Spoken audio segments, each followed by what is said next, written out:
Happy hump day. Coming off a profitable day, and we got a giveaway. Let's talk some basketball.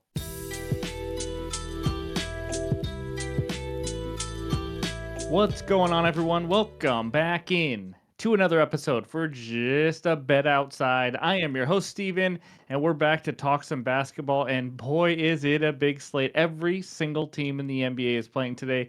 It is wild. Just want to send out a quick reminder. Be careful with your units still. It's right before the All-Star break. We might get some weird lineup changes and people resting, all that kind of stuff. But either way, gotta love a big slate like this. We went 1-2, but you know what? We profited. That's right. We hit the 1.5 unit play of the day to move to 3-0 on those plays. We'll go over the bets recap in a little bit, but Tyus Jones comes through. We have a lot of research help for you guys today. We got our usual ones for Wednesday, and then we added one more because you guys have been asking for it. So just want to let you know there's a lot of info coming your way, but there's only 2 days left till the All-Star break. And I just want to say thank you to you guys for the support in the first half of the year. So we're going to do a giveaway. And in fact, a giveaway to 2 people. All you gotta do is like the video and leave a comment below. You get 1 free month of OUTLIER. So leave that comment and we'll give it away on our last video before the All-Star break on Thursday. But speaking of OUTLIER, you guys know it's the best betting research tool on the market today. I use it every single day. Any graphics you see in this video or future videos are from that app. And of course, if you guys want to try it out, click that link below. You get a 7-day free trial. So the name that player answer yesterday was Derek Fisher. I had some Dennis Rodmans. It's actually pretty close info, except Derek Fisher played more seasons than him, but too many correct answers to list everybody, but congrats on those that got it right. And we're going to change it up today. It's dad joke time. So here we go. Let's have a little laugh. I gave my handyman a to-do list, but he only did jobs 1, 3, and 5. Turns out he only does odd jobs. Pretty lame, huh? All right, in this video, we're going to recap yesterday. Again, a small profitable day. And then we're going to talk defenses versus the small forward position. And then, of course, the G's of threes because it's Wednesday. And we're going to go take a peek inside the lines. You guys have been asking for those ATS over-under numbers because it's been a little while since we've given those out. So we're going to give you that as well. And then, of course, give you our best bets and finish it with the recap. So hit that like button if you haven't already. Leave a comment below to help this channel continue to grow. I cannot thank you guys enough that have been leaving a comment every single day for like years. I just really appreciate it. If you're new to the channel, hit that subscribe button as we're on our way to 40,000 subscribers. And also click that Discord link in the description. It's completely free. We don't charge for anything. We got over 4,000 people in there. It's a great Discord, a lot of smart people and all that. So let's get this party started. And that means it's recap time. All right, there it is, the recap. Tyus Jones comes through in the clutch for us. Last I saw, he had 8 dimes. He kept climbing, so if you laddered him up, you got some winners there. But what an awful line the books dropped there. 1.5 unit play. We are 3-0 on those. Gotta love it because Jalen Duren was one of the worst bets all season long. Guys, he had 0 of the team's 71 first half points. I kid you not, in case you didn't follow it, Detroit was up on Chicago 71-29 at halftime. That's like a middle school score. I mean, well, not really. They don't score 71 at halftime, but that is absolutely bonkers how terrible the Bulls were. And of course, when you do that, you have no chance. I mean, nobody played many minutes. It was just one of those games. And then quickly, over 9.5 rebounds plus assists. He had 5 at halftime, 6 at halftime. I don't remember exactly. And then he got another quick one in the third quarter and then just didn't do much. He ended on 8, and Scotty Barnes was running the show a little bit. And he had a few potential assists that weren't quite there when I was watching, like some missed shots and things like that. But just not the volume I thought he would have in regards to rebounds and assists. So there it is. It's a 1-2 day, but again, small profit because of the unit sizes. So 200 and 169. That's right. That 1.5 unit play of the day got us our 200th win on the season, up 15.37 units. So that's what we got for the recap. Now let's talk the small forward position. All right, we start out with the defenses giving up the most points to the small forward position. And as you guys know, every single team is playing. So that's why everything is either a different color or green, because green means they're just playing today. It is bonkers. But the Pelicans facing DeMar DeRozan, great matchup for him. And then you got the Kings facing Trey Murphy, who's been on a roll lately for the Pelicans, averaging 25.5 points per game. Kings playing absolutely 0 defense. Then the Spurs facing Jaylen Brown. If he plays, 20.9 points per game. Spurs giving up 22.8. So there's all the rest of the numbers in the guys. Hopefully this helps you out. Now let's check out the rebounds. This is a freaking John Madden play. I don't even know what to say, guys. It's a ton. Again, Jaylen Brown questionable playing the Spurs. Bucks facing Jaden McDaniels. 7.4 rebounds per game for him. Then we got the Bulls facing Asar Thompson, as his brother is number 1 on the top, Amen Thompson. And then we got the Pacers facing Franz Wagner, 5.6 rebounds per game. And the Kings, again, facing Trey Murphy. Another good matchup as he's getting almost 6 rebounds per game. So take a screenshot of that one. Let's go to the assists now. We got the Pelicans again facing DeRozan. The Nuggets facing Denny Avdia, whose minutes have been a little up and down lately, but he played some big minutes last game. And Portland has a ton of injuries going into this next game. And then Jaylen Brown again against the Spurs. Trey Murphy yet again. I think we just saw him on the points, rebounds, and assists facing the Kings. So that's what we got if you're looking at any overs for the small forward position. And now the unders. There are the numbers. Every single team is green for the first time all year because every single flipping team is playing. But the Pacers, Clippers, Pistons, Hornets, and T-Wolves are the top 5 teams giving up the fewest points to the small forward position. And then you see the Pistons up there again, number 1 in the rebounds. Nuggets, Knicks, Cavs, and Hornets, which reminds me, that's why I gave out that Ayu Dosunmu under PRAs. That lean hit very easily yesterday because he was facing the Pistons. Fewest assists, you see the Pistons up there again. You got T-Wolves, Cavaliers, Pistons, Pacers, and Celtics. So that's what we got for the small forward position. And now let's talk the G's of threes.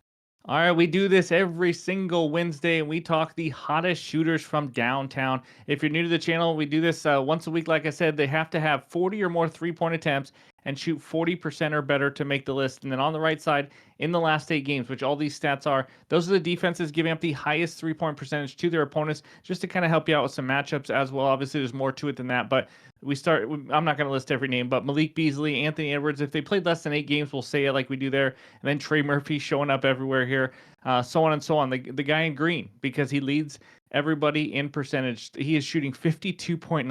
Jaren Jackson Jr., 27 for 51. That doesn't count the games on Tuesday yet. We did this just before those.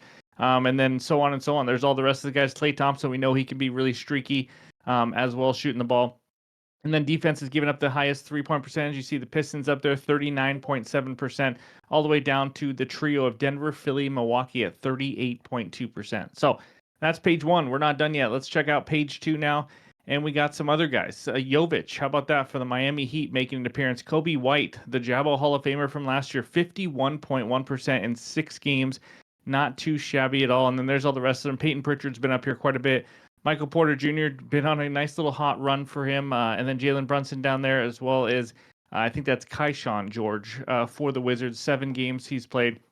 And then there's, again, the matchups as well. So take a screenshot there. Let's check out the third page. It is small. That's right. We just got 3 of them, including Max Christie, who is now a Maverick. Some of those were with the Lakers, some were with the Mavericks, but 19 for 40, 47.5%. So again, if you like to take points props, this could help. If you like to take 3-point props, this also could help to kind of let you know who's shooting the ball well. And obviously, based on how many games they're playing, how many are they taking per game and all that kind of stuff. So that's what we got for the G's of threes. And now let's take a peek inside the lines. All right, you guys asked for it. Let's bring these back. We start out with the best home against the spread teams. That's this year overall. OKC Thunder, number 1, 18-8-1. Now, if you can tell by the glossary over there, ATS plus minus means the average amount of points the team is covering the spread by. So obviously, the bigger number, the better. OKC is not only covering the spread quite a bit at home, they're covering it at plus 5.4 ATS. It's not too shabby. Then Clippers 19-9, Grizzlies, so on and so on, all the way down to the Magic, who are actually right around even at minus 0.3. But just to kind of give you an idea who's been really playing well at home, not a surprise. You know, the Grizzlies, Cavs, all the good teams, but Lakers have really picked it up lately as well, 16-9. So that's the best home teams. Now let's look at the best teams on the road. That's right, the Brooklyn Nets, the surprise of the video right here. The Nets 18-9-1 ATS on the road. I mean, they're a team you just want to tail on the road. I don't know why. But if you look at all these other teams, they're one of the worst. Obviously, you got the Toronto Raptors also 14-11 ATS.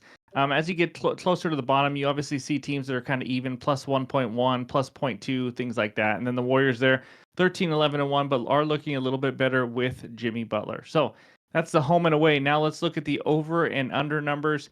And there it is, the best over teams. Cleveland Cavaliers 35-18, not too shabby. And then the total plus minus is obviously how much they go over the total by. You see the Nuggets 33-21 going over by 6.1, playing at a big time over pace this year compared to last year, that's for sure.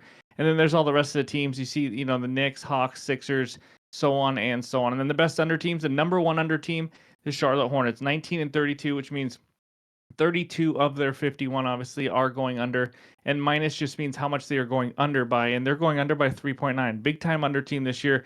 Orlando Magic, no surprise there. Going to Clippers, Nets, Celtics, so on and so on. Even our Portland Trailblazers, they're sitting at number 6. But hopefully this helps you out. We'll keep doing this throughout the second half of the season as well.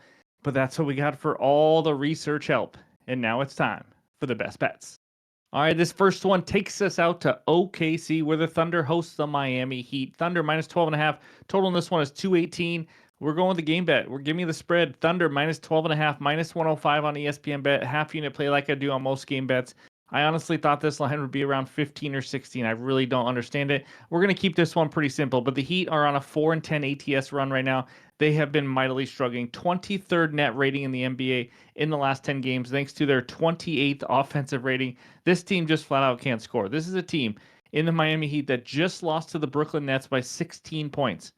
They scored 86 flipping points. I kid you not. That's hard to do against the Nets. They've also had a 9-point loss to the Bulls.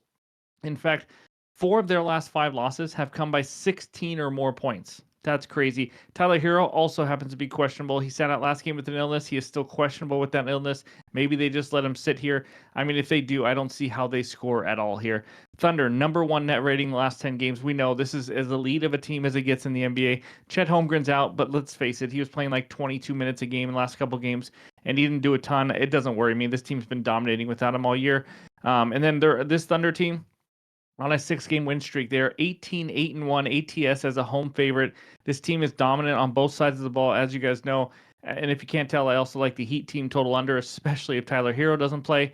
I think this line is going to go up and up. Maybe I'm wrong. Maybe it stays here. Maybe it goes the other way. I don't know, but I expect it to go 13, 13.5, 14, things like that. The only worry here is the worry with every game. Whenever you get a day or two away from the All-Star break, if a guy has even just a lingering injury, sometimes the team may just say, you know what, just sit it out.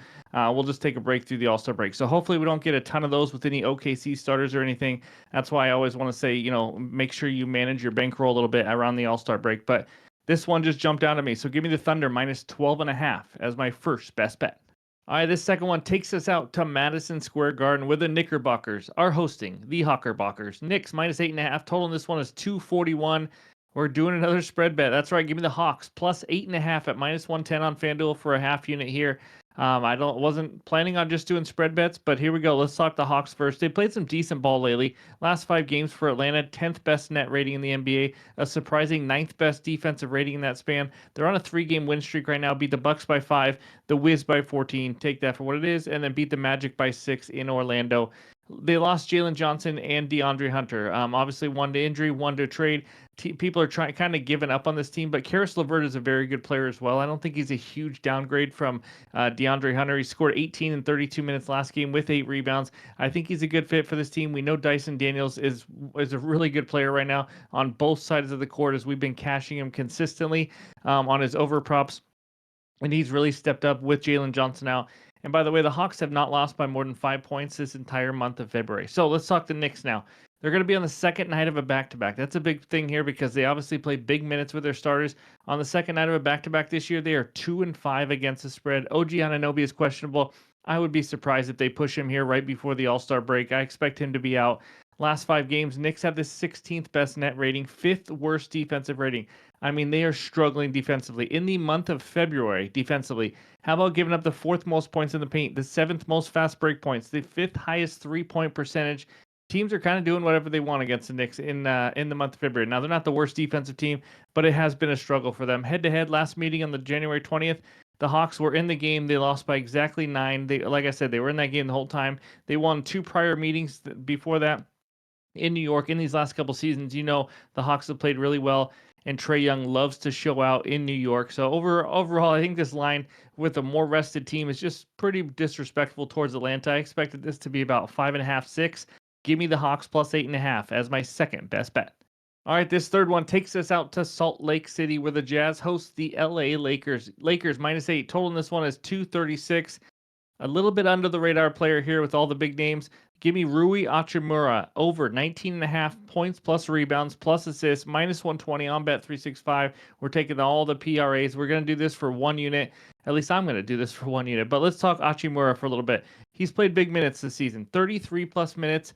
In 4 of the last 5 games. Only under was last game against Utah because he had foul trouble and it was a blowout, and yet he still went over this line. With 31 minutes or more played this season, as you can see by this outlier screenshot, he is over in 17 of 25 games, averaging just under 23 PRAs per game. Now, if we look at games without Anthony Davis, obviously off the team now, as you can see by this outlier screenshot, he's over this line in 6 of 8 games, averaging 23.88 PRAs per game, averaging 13 potential RA chances per game. And if you don't know much about Rui, he's a great three-point shooter, 44% on the season. His over 1.5 threes is juiced pretty heavily. I almost looked at taking that as a bet, but it's like minus 140. I didn't want to mess with that. So we're expecting some threes here because the matchup, the Jazz giving up the 8th most points per game to the small forward position, about average with assists, a little bit below average matchup when it comes to rebounding. They're also one of the worst defenses versus spot-up shooters. If you ever watch the Jazz play, you just see guys kick out constantly, and they have wide open shooters, and that's why I think this is a great matchup for him because he does get a lot of his scoring from spot up shooting. But pace wise, also Jazz are the 10th fastest pace in the last 10 games. Lakers are 17th. Should be a decent pace here. And so even with Luka back last game, he went over with those limited minutes. It didn't affect him too much. If Luka plays, he's still limited. But, I wouldn't be surprised if they just sit him, let him rest through the All-Star break, and then catch back up after that. But overall, his minutes, scoring, and rebounding have gone up. I think 19.5 is too low of a number for a guy I expect to play over 30 minutes, especially against a terrible defense in Utah. So give me Rui over 19.5 PRAs. That is my third and final best bet, but we're not done yet. Let's talk some leans. All right, with this being so close to the All-Star break, I didn't want to give out, 5, 6 bets. I want to kind of see where the lineups are, who's playing, who's not. So we're going to give those 3 best bets so far. I will have added plays in the morning, of course, in the pinned comments on X and on Discord. But I wanted to also talk a couple leans. So let's start out with this first one. Tyrese Maxey under 29.5 points. This points line is not up on a lot of places yet. Probably wondering if Joel Embiid and all that is playing. So I'm going to wait. Maybe I can get a 30.5. But when you face the Nets, it's actually a tough matchup, surprisingly. Top 10 in points allowed versus point guards. Top 5 defense versus pick and roll ball handlers. So that's huge there. I expect Embiid to sit, but 29.5 is still a big number. I will say this. Joel Embiid did mention maybe he will play. He's still not on the injury report as questionable or anything. It's Joel Embiid. Who knows? He doesn't usually play back-to-backs, but Paul George will be playing, and he has a little bit better matchup in my opinion. But Maxey is under this line in 9 of 16 games without Embiid and with Paul George. So, I mean, it's not like he hasn't been going under anyways, averaging 27.81 points per game. A blowout, obviously, here helps us as well. It is scary to take Mr. Maxey under because sometimes he can just go absolutely berserk when it comes to scoring, but I just don't like the matchup. I think with the defense that the Nets have and how they play the pick and roll ball handler, getting the ball out of his hands, I like Maxey to go under as the first lean. Second one, you saw it earlier, but Trey Murphy over 32.5 PRAs. He has been a stud lately. Over this line now in 6 straight games, averaging 40.83 PRAs per game in the last 6. That's pretty huge. He's actually over this in 7 of 10 games this season with Zion Williamson on the court and without DeJounte Murray. And a little bonus, CJ McCollum is questionable. He may not play as well, which would be absolutely huge. He's going to get a lot more shots, that's for sure. But the matchup, you saw in the small forward slides earlier in this video, it's an elite matchup. Kings giving up the 8th most points, 10th most rebounds, 10th most assists. And the Kings defense, you ever watch them play lately? It is absolutely horrendous. They have the 6th worst defensive rating in the last 10 games. If Trey just gets a little bit hot shooting, even up for one quarter, he could fly over this line. We've seen him score around 30 or more in some games lately. He is a great shooter. So give me Trey Murphy over PRAs as a lean. Again, I have not made these official bets yet. Tyrese Maxey under 29.5 points. Just a couple more props for you to kind of look into and decide if it's something you like, and we'll see where the props are in the morning and things like that. But that's what I got for all the research help, the 3 best bets, the 2 leans. But before we get out of here, let's check out the recap. All right, there it is. The 3 best bets so far. The Thunder minus 12.5 for a half unit. The Hawks plus 8.5 for a half unit. And then Rui Hachimura over 19.5 PRAs at minus 120 on Bet365. That is a 1 unit play right now. There will be added plays, so be sure to check the pinned comments below on X and on Discord. By the way, that link is below. It's completely free to join. But thank you guys for watching. As always, hopefully the research and all these bets help you with your day, and hopefully you guys can win some bets as well as we get closer and closer to that All-Star break. But thanks again for watching. Hope you all have a great Wednesday, and we'll talk to you soon.